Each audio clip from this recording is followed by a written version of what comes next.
오늘 할 내용이 많아서요. 성경 구절 읽지 않고 바로 교재에 지난 시간에 배운 12문, 13문 제가 한번 읽어볼 텐데요. 제가 문과 답을 읽을 때에 지난 시간에 배운 것들이 머리에 좀 떠오르셨으면 좋겠습니다. 제가 12문 한번 읽어볼 텐데요. 하나님이 사람을 창조하고 사람에게 특별히 섭리하신 것은 무엇입니까? 질문을 하고 난 이후에 대답으로요.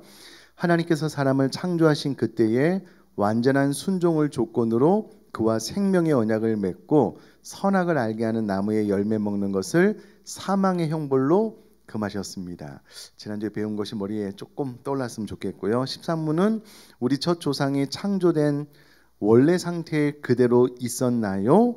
그들 자신의 자유로운 의지대로 있던 우리 첫 조상은 하나님을 대항하여 범죄함으로 인해 창조된 원래 상태로부터 타락하였습니다. 라는 것을 지난 시간에 배웠습니다. 자, 이렇게 배워놓고 나서 보니 도대체 죄가 무엇인지 궁금한 거예요. 그래서 13문 이후로는 죄에 대해서 또 아주 집요하게 섬세하게 질문을 하고 세부적으로 대답을 해주고 있는 것을 알 수가 있는데요. 13문, 15문을 제가 한번 읽고 또 다까지 한번 보도록 할 텐데요. 13문, 죄가 무엇인가요? 질문하고 난 이후에요. 죄란 하나님의 법을 순종함에 있어 조금이라도 부족하거나 위반하는 것입니다. 라고 죄의 정의를 내려주었고요. 15문, 우리 첫 조상이 창조된 원래 상태로부터 타락하게 된 그의 죄는 무엇이었나요? 라고 질문하고 난 이후에 우리 첫 조상이 창조된 원래 상태로부터 타락하게 된 그 죄는 답이 나오는데요.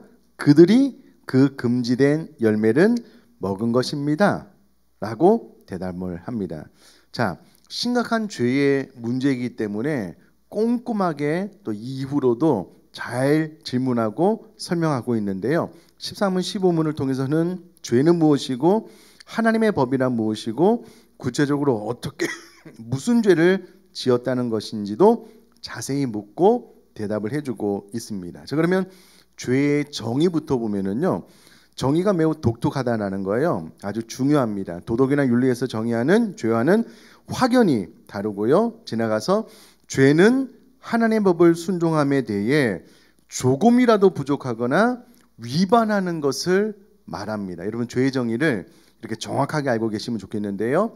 하나님의 법을 순종함에 대해 조금이라도 부족하거나 위반하는 것이 죄의 정의다라고 기억을 하시면 좋겠습니다. 자, 그러면 가로를 채워 보시면 하나님의 법을 위반하는 것은 물론 조금이라도 부족한 것이 다 죄다라고 이야기를 합니다.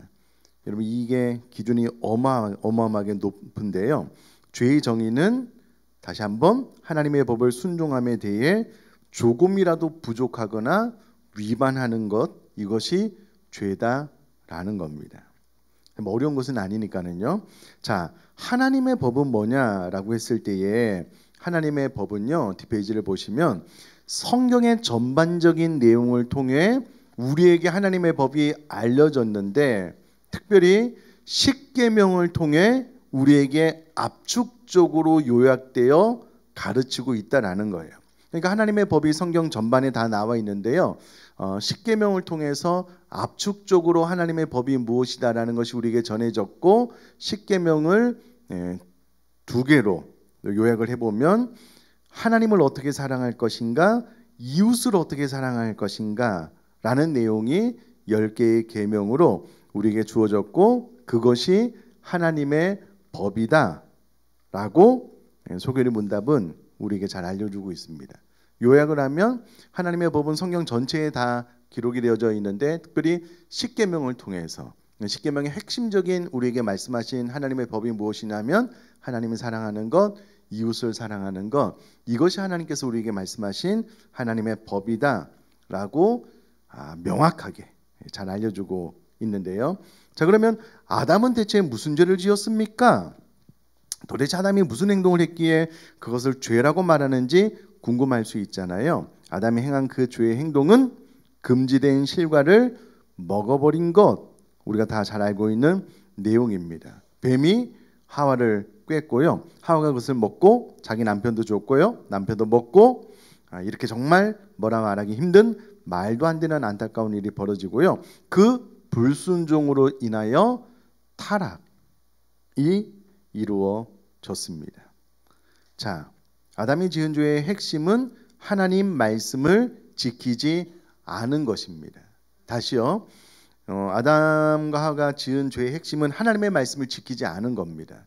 자칫 오해해서 선악과 따먹는 게 그게 무슨 대수냐고, 그것 때문에 하나님께서 무슨 꼬장을 피우는 것도 아니고 너무한 것 아닙니까? 이런 접근이 아니라는 거예요. 행위가 문제가 아니라 불순종이 문제였다라는 것이고요. 하나님의 말씀을 의도적으로 어긴 것, 이것이 하나님 말씀을 지키지 않은 죄의 핵심적인 것이고요. 이로 말미암아 그래서 우리는 죽게 되었다라는 겁니다. 그로 인해서 하나님과 우리의 관계가 파괴되어 버린 것이고요. 우리 쪽에서 다시 회복할 수 있는 길이 사라져 버렸습니다. 우리 쪽에서 하나님을 찾거나 우리 쪽에서 사람의 노력으로 회복될 수 있는 길이 완전히 사라지게 되었다라는 겁니다. 이 말이 의미하는 바는 하나님 쪽에서 회복의 길을 제시해 주지 않으면 우리 사람에게는 더 이상 방법이 없게 되었다라는 겁니다. 그래서 여러분, 세상의 모든 종교는 사람의 노력으로 인하여 득도 어떤 도를 깨달아서 어떻게 된다라고 이야기를 하지만 성경은 애당초 사람의 전적 타락으로 인해서 우리 사람의 노력으로는 하나님께 나갈 수도 없고요. 또 그 노력 자체도 발생하지 않는다라고 이야기를 해 줌으로써 우리 쪽에서 다시 회복할 수 있는 길이 완전히 사라지게 되었다라고 이야기를 해주고 있습니다. 계속해서 16문, 우리 모든 인류가 아담의 첫 위반 행위 안에서 타락하였나요? 이렇게 질문하고 이렇게 대답을 합니다.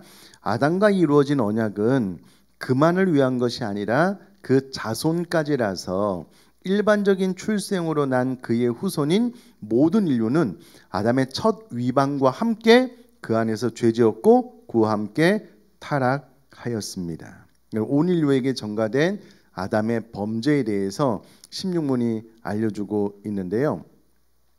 앞에서 살펴본 아담의 행위가 왜 온 인류에게 관련이 되었는지 16문을 통해서 설명을 해주고 있는데, 그 핵심 이유는 아담과 맺으셨던 그 생명의 언약이 아담 개인의 것만이 아니라 모든 인류의 것이기 때문이다 라고 소기의 문답이 알려주고 있다는 겁니다.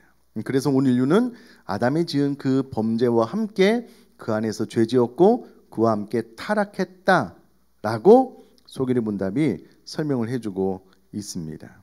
왜 그렇냐면 그 밑에 굵은 글씨를 보면은요, 하와가 먼저 뱀의 꾀임에 속아서 선악을 아는 나무 열매를 따 먹었지만 아담을 대표로 삼아 아담이 죄라고 통칭했습니다. 여러분, 하와가 먼저 뱀의 꾀임을 받아서 선악과를 따 먹었는데요, 성경은 아담이 지었다, 아담이 죄를 지었다라고 하는 이유는 아담을 대표로 삼는 대표성의 원리 때문에 그런데요, 우리 모두의 죄에 대해 대표적으로 아담의 죄라고 말했던 것이다라는 겁니다. 계속해서 16문, 그러면 아담이 지은 죄가 나랑 무슨 상관인가요? 라는 질문에 대한 또 대답이 나오는데요. 여러분, 우리야 이제 교회를 다니면서 이와 같은 이야기를 들어서 그렇습니다라고 이해가 되지만, 안 믿는 사람들은 이거 뭐지? 나 선악과 보지도 못했고 그거 언제 전에 있던 이야기야? 아담과 하와가 지은 죄를 왜 내가 책임을 져야 돼? 아담이랑 언약하신 것을 가지고 왜 나한테 그러세요? 계약 당사자한테 뭐라 그래야지? 이런 많은 대답들이 나올 수 있잖아요. 그래서 친절하게 이 소기의 문답은 아담의 대표성에 대해서 설명을 해주고 있는데요.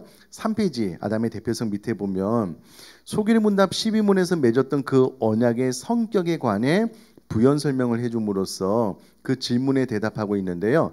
하나님께서 아담 개인과 언약하신 것이 아니라 전 인류와 언약하신 것이다라는 겁니다. 그럼 아담은 당시의 모든 인류의 머리 대표였습니다.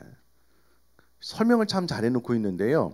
과거에 왕이라는 존재가 백성들의 대표였잖아요. 그래서 전쟁에서 패하고 난 다음에 왕이 사로잡히면 백성들은 저절로 전쟁에서 패한 것이 되었습니다. 또한 국가 사이의 외교 문제에 있어서도요, 협상 대표자의 결정에 모든 국민이 영향을 받게 됩니다.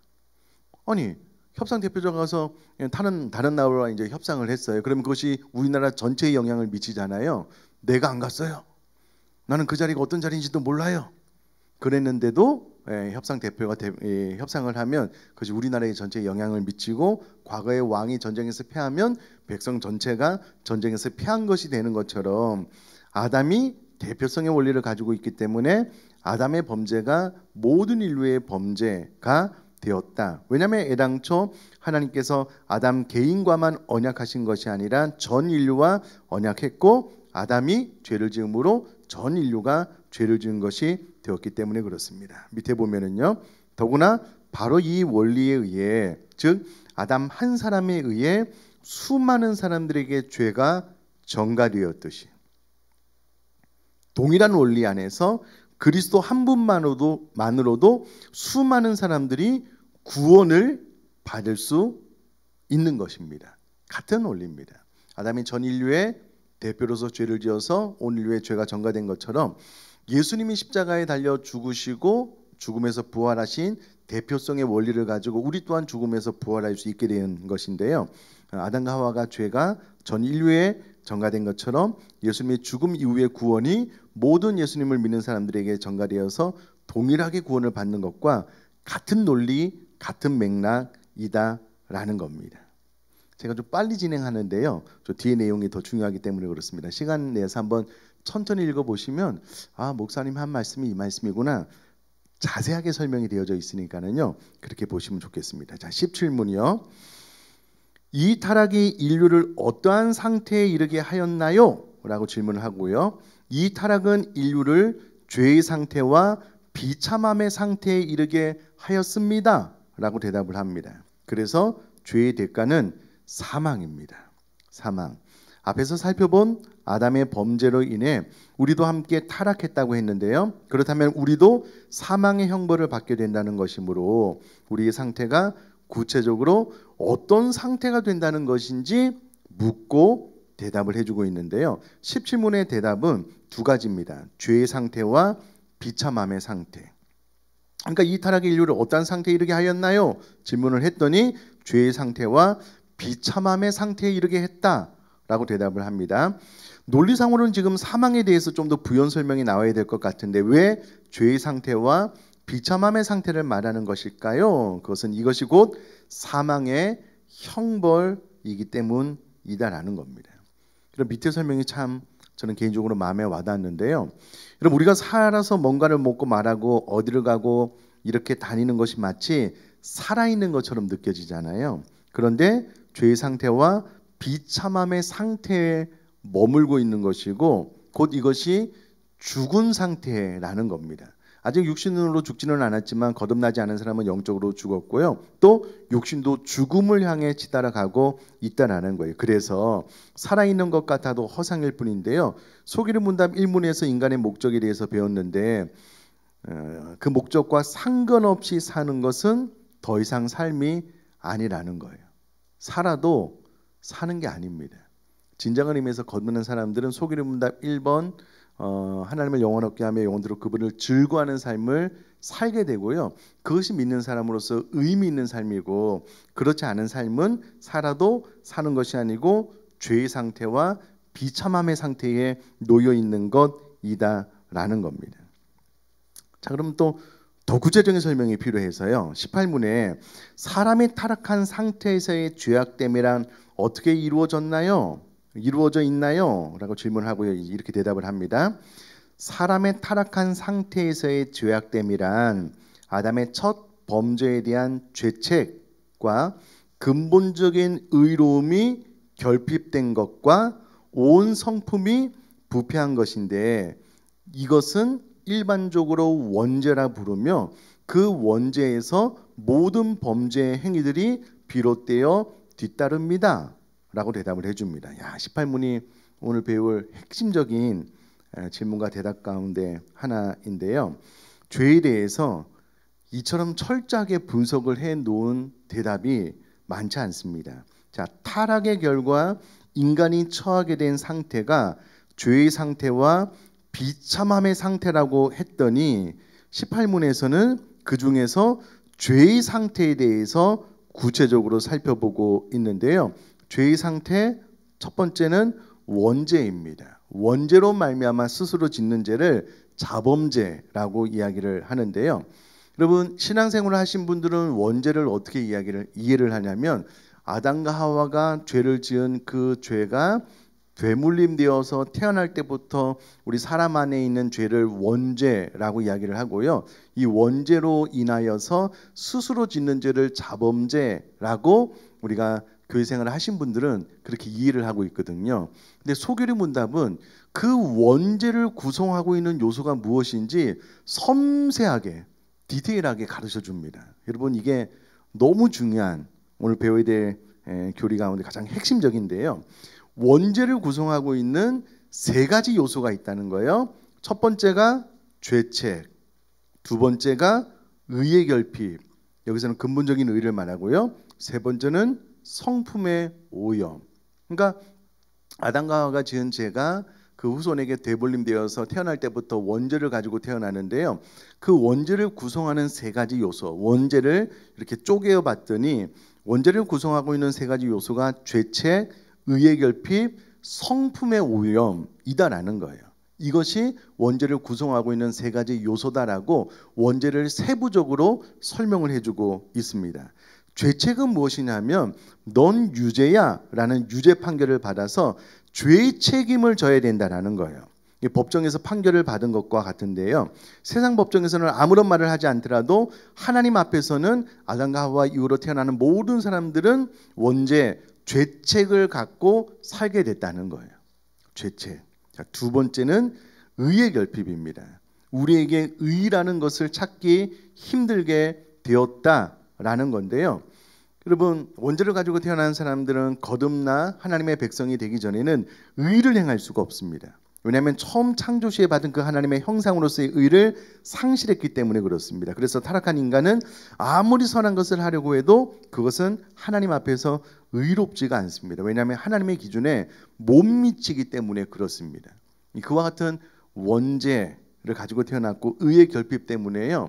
거듭나지 않은 사람들은, 하나님의 은혜를 받지 않은 사람들은 의의 결핍이 있다라는 겁니다. 그리고 세 번째는 성품의 오염입니다. 실질적인 죄의 오염을 뜻한다라는 건데요. 판결이나 의의 결핍뿐만 아니라 실제로도 나에게 아주 나쁜 죄가 물들어 있다라는 겁니다. 여기서 성품의 오염이란 인간의 전인적인 부패를 말하는데 지, 정, 의 모두 돌이킬 수 없을 정도로 오염되었다라는 겁니다. 자, 원죄를 구성하고 있는 세 가지 요소, 첫 번째가 뭐라고요? 죄책, 두 번째는 의의 결핍, 세 번째는요 성품의 오염. 성품은 지정의가 다 오염이 되었는데 그 아래는 성품의 오염에 대해서 세부적으로 설명을 해주는 거예요. 그럼 성품의 오염, 지정의가 다 오염이 되었는데 첫 번째 지식의 오염입니다.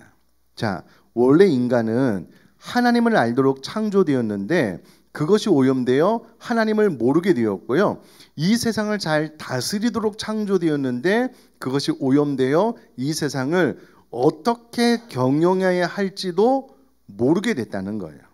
자, 아담이 기린을 처음 봤을 때, 야, 너 기린, 넌 딱 보니까 기린이야. 그 본질을 파악하고 그 이름을 지어줄 수 있는 그럼 하나님의 지혜가 있었는데요. 지금은 이 사람들이 이 지구를 오염시키는 일을 하면서도 그것이 어떤 폐해를 가져오는지 자각하지 못하는 수준이 되었다는 거예요.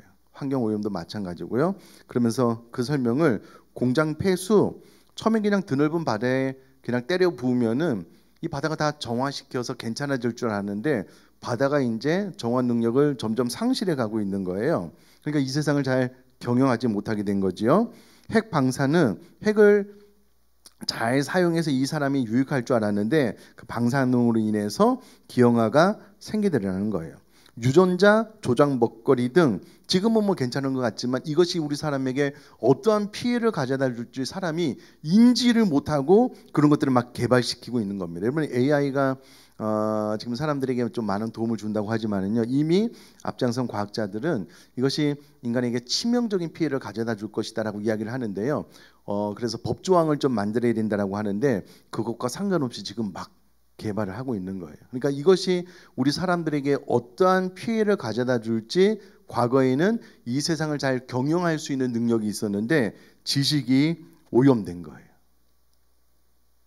여러분, 이 지식이 오염됨으로 가장 먼저 설명하는 것이 하나님을 알도록 창조되었는데 하나님을 알지를 못하는 거예요. 자, 그럼 이렇게 생각을 해볼 수가 있겠죠. 예수 그리스도를 믿고 거듭나서 죄사함을 받고 회복된 사람들은, 자, 성품의 오염 가운데 첫 번째 무엇이 회복된다고요? 지식이 회복되는 거예요. 그래서 희한하게요, 전에는 말씀을 묵상해도요, 하나님을 어떻게 알 수 있는지 묵상을 해도 도대체 이게 묵상이 안 되는데 어느 순간부터 묵상을 할 때마다 하나님을 알아가네요. 하나님의 음성이 들려지네요. 기도할 때마다 너무 그냥 막 막막하게 느껴졌는데요, 기도할 때마다 하나님께서 내 마음속에 오셔서 막 말씀해 주시네요. 은혜를 주시네요. 하나님을 알아가는 거예요. 어느 순간부터 내가 나 스스로의 삶도 잘 컨트롤하지 못했는데 어느 순간 하나님께서 지식을 주시는 거예요. 그래서 나도 이해하고 타인도 이해하고 순도 잘 경영할 수 있게 되고 이와 같은 변화들이 막 일어나는 거예요. 지식의 오염에서 회복으로 나아가면 이와 같은 변화들이 막 일어나는 거예요. 그런 은혜가 임할 수 있기를 주님의 이름으로 축복합니다. 여러분, 우리가 과거에는요, 아담과 하와가 온 세상을 경영하고 다스릴 수 있는 지적인 능력이 있었어요. 하나님을 알기도 하고 세상에 돌아가는 메커니즘, 이 원리를 알아가지고요, 이렇게 하면 되겠다라는 것을 알았는데 타락함으로 그것이 훼손된 거예요. 그런데 예수 그리스도를 믿음으로 말미암아 이 모든 원죄를 용서함 받고 회복하게 되면은 다시 그 지식이 살아나게 되는 거예요. 그래서 여러분, 남편을 보면 남편의 본질이 보이는 거예요. 내 남편을 어떻게 잘 사랑하고 섬겨야 될지, 어떻게 마음을 잘 만져야 될지 보이는 거예요. 남편이 아내를 보면은요, 야, 아내의 연약한 점이 보이는 거예요. 내가 어떻게 좀 격려하고 힘을 북돋아 줄지 보이는 거예요. 그럼 그렇게 회복이 되면은요, 모든 인간관계 면이 다 좋아지게 되어져 있습니다. 근데 여러분, 예수 그리스도를 믿고 거듭났는데 회복, 하나님의 은혜가 좀 부족한 사람들은 이게 좀 잘 안 돼요. 안 돼요. 그래서 여러분, 이런 것들을 배울 때에 하나님, 지식의 오염이 회복될 수 있도록 은혜 달라고, 다시금 내가 내 자신을 잘 알고 하나님을 알고 상대방을 알고 잘 섬길 수 있는 은혜가 임할 수 있기를 여러분, 이런 거 공부하면서 소원하고 기도하셔야 돼요. 그럼 하나님께서 탁월한 지식의 은혜를 주실 줄 믿습니다. 그럼 두 번째는 감정의 오염이에요. 여러분, 우리의 감정 또한 이게 이제 원죄로 말미암아 오염된 거예요. 그래서 여러분, 좋은 것을 보면 아, 좋다 이렇게 되는데 삐딱하게 받아들이는 거예요. 누군가 나를 칭찬했어, 비꼬 온 건 아닌가, 이렇게 자꾸 받아들이고요, 뭔가를 좀 제대로 마음으로 볼 수 없게 된 거예요. 누군가를 사랑한다고 해도 뭔가 꿍꿍이가 있는 것 같아요. 누가 좀 친절하게 다가오면 이 뭐 내 뒤통수 치려고 하는 것 아니야? 수상하게 여기지고요, 누가 옆에서 괴로워하고 슬퍼하는 모습을 보면 참 긍휼히 여기는 마음이 들어야 되는데 이제 이 가식적인 것 저거 이렇게 되는 거예요. 이런 감정의 타락으로 인해서 우리는 메마른 정서와 미움, 시기, 질투, 분노 등의 악감정에 휩싸여 하루하루를 살아가게 된 거예요. 자, 그런데 이게 또 하나님의 은혜로 죄 용서함을 받고 회복이 되면 감정의 오염이 회복되는 거예요. 정화되는 거예요. 그래서 긍정적이게 바뀔 뿐만 아니라 과거의 아픔과 상처들이 다 하나님의 은혜로 용서함 받아서요, 건전한 자아상을 갖게 되는 거예요. 옆에서 누가 이제 칼로 훅 찔러도요, 과거에는요, 칼 한 번 찔리면 두 개 들고 나서 너 해쳐버리겠다 이렇게 했는데요, 한 번 푹 찔러도요, 순두부처럼 돼가지고 어디 찔렸는지도 몰라. 괜찮아. 예수님이 그러셨잖아요. 스데반도 돌에 맞으면 죽으면서 천사의 얼굴처럼 됐잖아요. 그런 감정의 회복이 일어나게 되면은요, 감정적으로도 건강해요. 그럼 우리가 소위 말해서 은혜가 충만하면은요, 세상이 아름다워 보이고요, 사람도 다 아름다워 보여요. 웬만한 실수는 사랑으로 덮게 돼요. 은혜가 떨어지게 되면은요, 웬만한 실수는 드러내서 끈짝내 버리고 싶어요. 그럼 다 같은 맥락입니다. 감정이 오염됐기 때문에 사람들이 다 이상해져요. 난폭해지고 공격적으로 바뀌고. 그러나 예수 그리스도를 믿고 은혜를 받으면은요, 감정의 오염이 회복되는 쪽으로 나아가게 되고요. 보다 더 건강해지면 내 옆에 아프고 힘든 사람들이 내 옆에 많이 붙어도요, 웬만하면 또 잘 덮고 감당할 수 있게 돼요. 자, 또 이런 회복으로 나아갈 수 있게 되기를 주님의 이름으로 축복합니다. 자, 세 번째도 참 의미가 있습니다. 세 번째는 의지의 오염이에요. 의지의. 자, 지식의 타락으로 인해 우리는 무엇이 인지조차 잘 알지 못하지만 설령 안다고 하더라도 그것을 지켜 행할 능력이 부족합니다. 잘 안 됩니다. 목표를 세우고 방법론까지 섭렵했더라도 막상 행동하려고 보면 어려움을 갖는 존재가 되어버렸습니다. 무엇이 옳은 일인지 무엇을 해야 되는지 다 알지만 게으름으로 인해 잘 되지 않습니다. 해보려고 할수록 노력할수록 더욱 안 됩니다. 특히 옳고 선한 일일수록 더더욱 힘듭니다.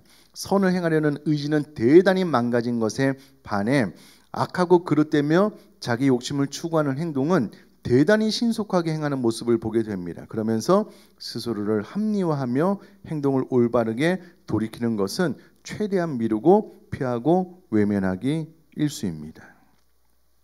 사랑하는 성도님들, 이 원죄의 영향력으로 말미암아 지정의 의지가 오염이 되면은요, 무엇이 선한 것인 줄 알아도 그것을 실천에 옮길 힘이 있다 없다요? 없어요. 반면 하나님의 은혜가 임하고 이 의지적인 오염이 해소가 되고 회복이 되면 하나님께서 말씀하실 때에 의지적으로 실천할 수 있는 힘이 있다 없다요? 있어요. 그래서 여러분, 우리 교회가 성령이 역사하는 교회인가 아닌가 어떻게 알 수 있냐면 1대1 신청한 인원 보면 알 수 있어요. 농담이 아니고 진짜예요. 우리 교회 전도하고 중보기도에 나오는 인원 보면 알 수 있어요. 여러분, 이게 의지의 오염이 계속해서 내 자신을 지배하면은요, 기도합시다, 전도합시다, 하나님 말씀 공부합시다, 양육합시다, 의지가 오염이 되어서 실행할 수 있는 능력이 없어요. 안 돼요. 여러분, 우리 교회 교사분들 불타오르는 건 아셔요? 예, 막 열정적으로 하시거든요. 의지가 오염이 되면 내가 그렇게 안 하고 싶어요. 대충 하고 싶어요. 그런데 진짜 잘하고 싶은 거예요. 막 나가서 벤처로 막 섬기고 싶은 거예요. 그게 막 불타오르는 거예요. 이게 왜 그러냐면 하나님의 은혜가 임했기 때문에 그래요.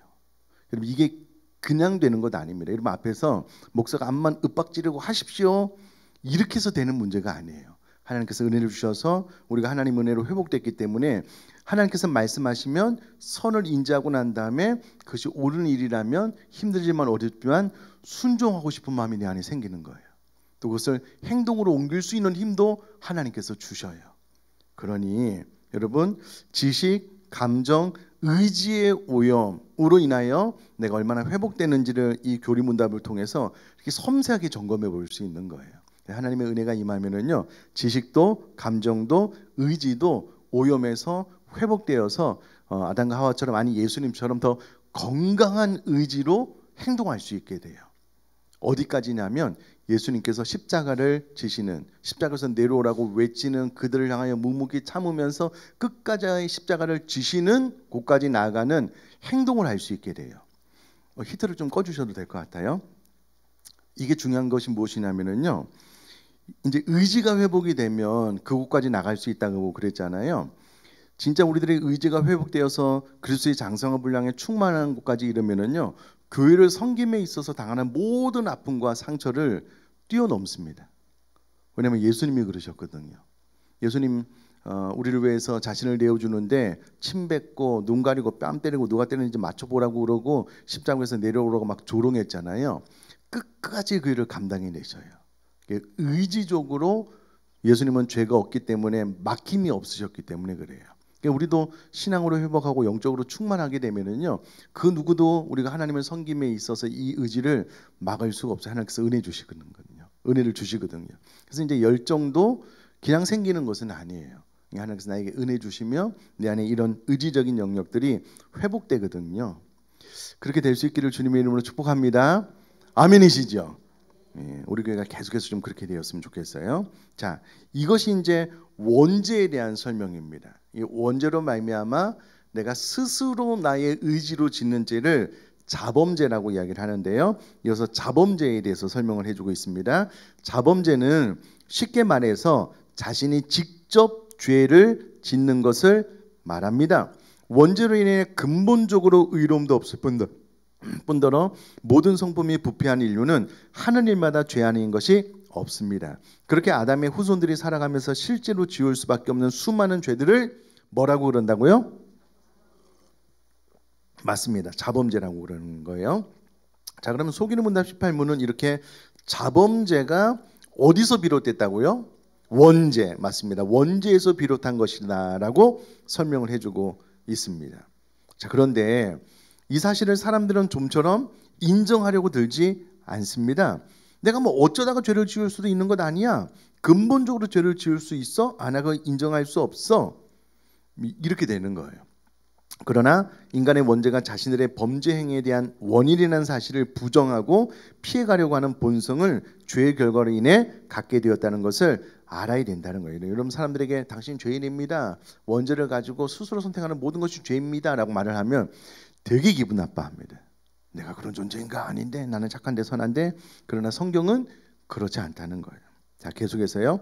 성경은 인간의 근본적인 죄 문제를 매우 심각하게 지적합니다. 너희 범죄 행위에는 근본적인 이유가 있으며 그것이 해결되지 않고서는 결코 범죄를 그칠 수 없는 것입니다. 사람들이 성경을 잘 받아들이지 않는 이유 중 하나가 여기 있습니다. 인간은 참으로 죄에 대해 듣기 싫어하는 것 같습니다. 특히 자기 자신에 대해서는요. 너는 죄인이다 라고 말을 듣고 곧바로 네, 저는 죄인입니다 라고 진심으로 인정할 줄 아는 사람은 없습니다. 그러나 그것은 분명 사실입니다. 자, 인간의 타락에 대해 아는 것의 유용성에 대한 설명인데요. 자, 지금 우리가 배우는 인간의 타락에 대한 올바른 지식은 인간관계에 있어서 중요한 시사점을 줍니다. 인간을 어떻게 볼 것인가에 대한 기본적인 전제를 제시해 주기 때문에 그렇습니다. 인간은 누구나 죄의 오염으로 인해 악하고 불완전하다는 사실을 늘 기억한다면 우리는 인간에 대해 결코 낙관적으로 볼 수 없습니다. 자, 잠깐만 저를 한번 봐주시고요. 자, 원죄와 자범죄를 배우고 나면 사람은 태어날 때부터 무엇을 가지고 태어난다고요?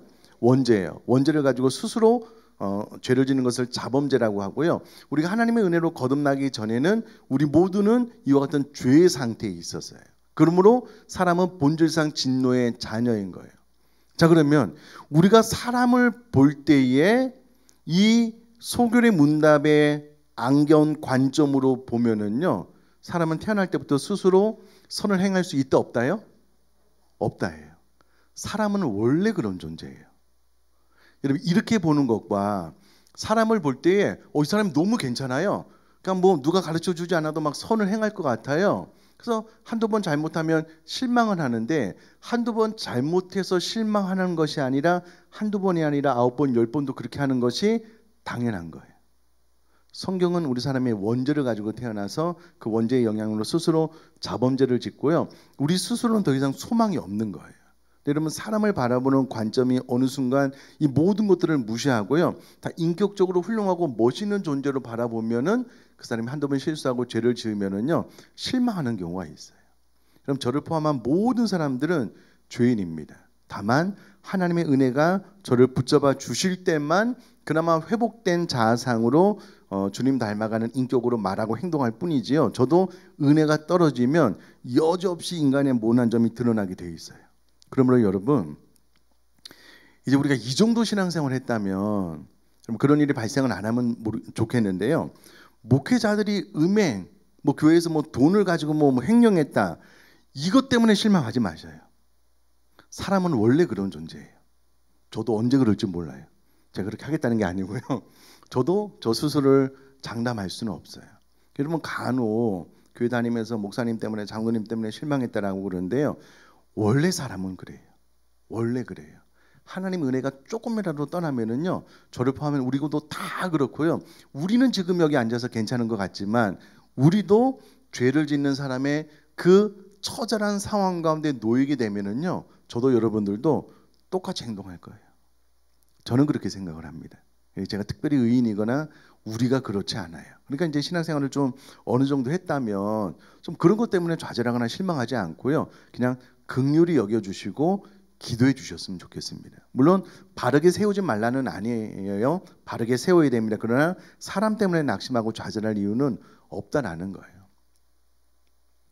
아브라함도 또 다윗도 다 실수했기 때문에 그것이 또 교리 공부를 통하여 사람을 바라보는 중요한 관점 가운데 하나라는 것입니다. 자, 이제 6페이지로 넘어가면은요, 이것도 중요한데요. 19문. 오늘 해야 될 게 많습니다. 사람이 타락한 상태에서 비참함이란 무엇인가요? 자, 모든 인류는 그들의 타락으로 하나님과 교제가 끊어져서 그의 진노와 저주 아래 있고 살면서 모든 비참함을 면할 수 없고 죽게 되며 영원한 지옥의 벌을 받게 되는 것입니다. 자, 타락의 결과에 대해서 공부하고 있는데요. 18문에서는 죄의 상태에 대해서 배웠습니다. 19문은 두 번째로 비참함의 내용에 대해서 배웠는데요. 하나님과의 교제에서 끊어져서 그것을 잃어버린 것이 비참함의 원인이고요. 그 결과를 지금 네 가지로 정리해서 알려주고 있는데요. 자, 비참함의 구체적인 내용이 무엇이냐면, 우선에 비참함의 원인이 무엇이냐면 바로 하나님과의 교제가 끊어졌다는 거예요. 하나님과의 교제가, 이게 비참함의 원인입니다. 자, 그러면 좀 넘어가세요. 그 구체적인 핵심 내용이 무엇이냐? 비참함의 핵심적인 내용이 무엇이냐라고 했을 때 그 첫 번째는 진노와 저주 아래 있다라는 겁니다. 그 좋으신 하나님의 사랑을 받는 게 아니고요, 그분의 진노와 저주 아래 놓여 있다라는 것만큼 슬프고 비참하고 불쌍한 것이 없다라는 거예요. 그러니까 예수 그리스도를 믿고 거듭나기 전까지는요, 우리 모두가 진노와 저주 아래 놓여 있는 거예요. 그래서 이대로 자연스럽게 살다가 회개하지 않고 자연스럽게 죽으면은요, 지옥 형벌을 받을 수밖에 없고요, 이 땅에 살면서도 하나님의 진노와 저주 아래 있는 상태라는 것입니다. 자, 두 번째는 사는 동안 비참함을 면할 수 없다라는 겁니다. 여러분, 우리 사람은 영원히 살 수 있는 존재로 만들어졌는데요, 이 땅에 죽음이 왔고요, 재난, 질병, 사고가 터질 때마다 그 모든 것들을 그냥 다 감당을 해내야 되는 존재. 그러니까 이 땅에 살면서 비참함을 면할 수 없는 존재가 되었다라는 겁니다. 어제 뉴스 보니까 여러분, IT라는 나라가요, 국가 지도자들이 그 IT를 사탄에게 바쳤어요. 그런 역사가 있거든요. 제가 어제 뉴스 보니까는요, 깽단의 화력이 경찰의 화력을 뛰어넘는데요. 그게 이제 통제불능의 상태가 됐어요. 너무 안타까워요. 너무 안타까워요. 그 안에 사는 모든 사람들이 불안해서 어떻게 살겠냐고요.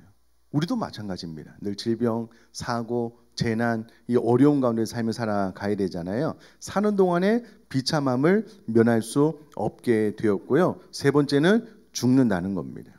원래 우리는 영원히 살 수 있는 존재로 만들어졌는데 타락으로 인하여 죽음이 왔고요, 육체적인 죽음뿐만 아니라 영적인 죽음도 왔습니다. 여러분, 이것이 정상적인 것이 아니고요, 형벌로 주어진 거예요. 어떻게 알 수 있느냐? 저 영원한 천국에 가면은요, 죽지 않고 영원히 삽니다. 거기서는 아픈 것도 없고 다시 죽는 것도 없고 질병도 없고요, 완전한 부활체로 삽니다. 하나님께서 우리에게 주시는 원래의 은혜가 그러 있을 텐데 이 모든 것들을 다 잃어버리고 이제 천국 가서는 다 회복을 시켜 주신다는 거고요. 네 번째, 영원한 지옥의 고통을 받게 된다라는 겁니다. 그럼 단테의 신곡을 보면은요, 지옥에 대한 묘사가 엄청 무섭게 나와요. 각종 고통이, 그것도 끊임없는 고통으로 묘사하고 있는데요. 참 지옥은 하여튼 무조건 가면 안 되는 곳이에요. 자, 이 모든 것의 핵심은 하나님과의 교제가 단절되는 것인데요. 그럼 사람은 죽고 난 이후에 부활체로 영원히 삽니다. 천국에서도 영원히 살고 지옥에서도 영원히 살아요. 근데 우리는 왜 천국에 가고 싶냐면 지옥의 형벌이 너무 무서워서 나는 천국에 가고 싶습니다. 성경적인 대답은 아니에요. 하나님을 예배하기 위해서 하나님과 교제하는 행복 때문에 나는 천국 가고 싶습니다. 이것이 이제 교리적인 성경적인 대답이고요. 지옥이 왜 지옥이냐면 고통도 있지만 하나님과의 단절이 가장 큰 고통이기 때문에 그곳이 지옥이다라는 겁니다. 자, 여기까지 배우면 우리가 당연히 어떤 생각을 해야 되냐면요. 야, 진짜 큰일 났다.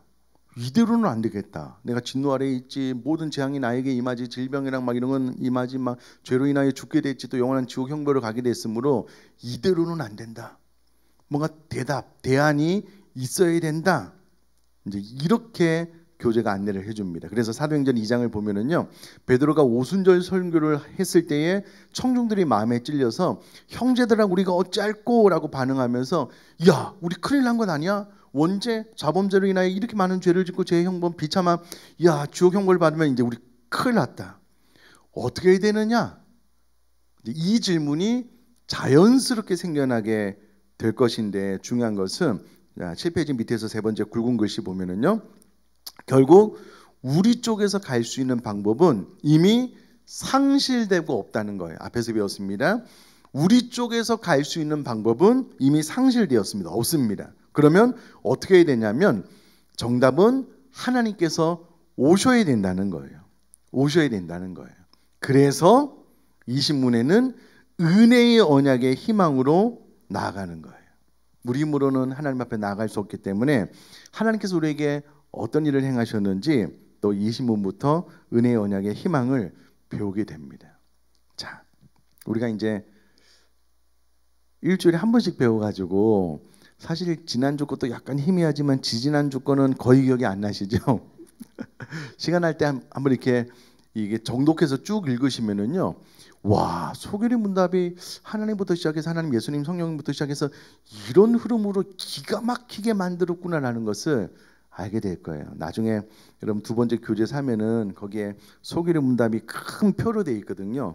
그걸 쫙 펼쳐놓고 보시면은 1문부터 마지막 문까지 표로 이렇게 잘 돼 있어서 눈에 쏙 들어올 거예요.